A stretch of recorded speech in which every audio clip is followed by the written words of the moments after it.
Olim degan bir akamiz to'rdishimiz anga telefon qilib aloqalashibdi. Qo'shnim Abdurshid ayolimni bir so'yib olma deydi.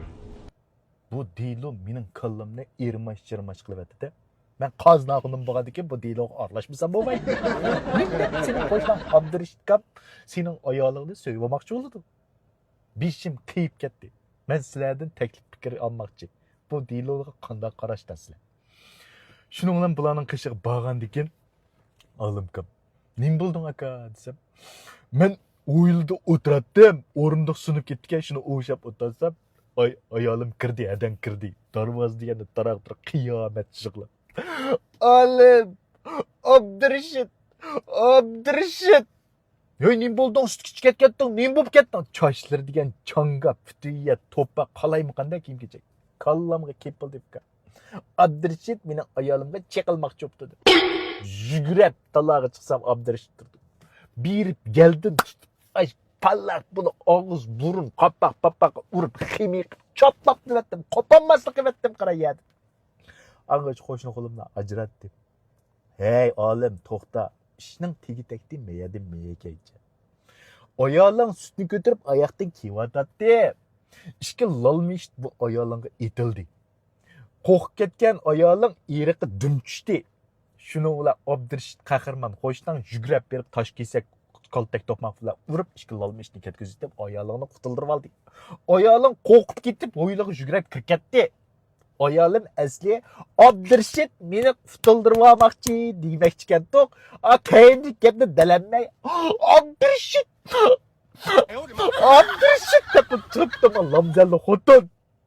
Men bo'lsam ol pichoqni kes uchoqni deb qalli bo'lsa urib qiymi ketdi qara Abdurshid qo'shdan Jenevka qondami qilaman degina bu sanchilikda qondami qilaman.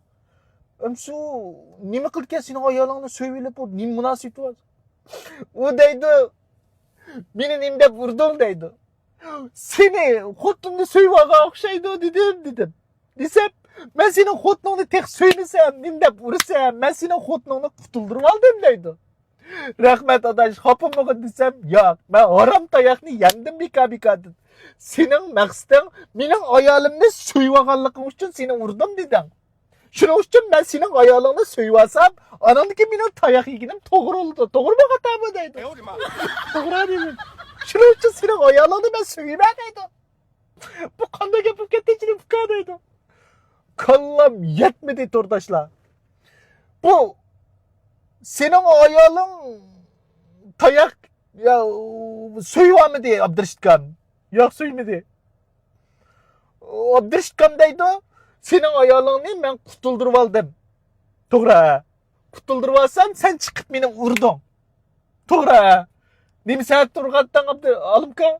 Shu mening ayolimni so'yvaga o'xshaydi deb urg'atdimi de? U deydi, senin ayolingni men so'ymadim, qutuldirib oldim deydi. Men haramdan haram tayoq yedim. Sening maqsading mening ayolimni so'yib olganliging uchun men tayoq yedim deydi.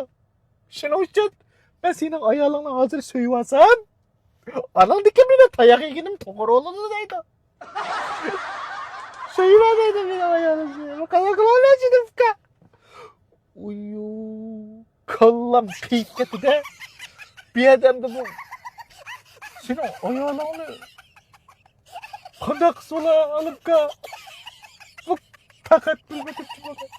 如果不是亲眼所见，我是万万不敢相信的。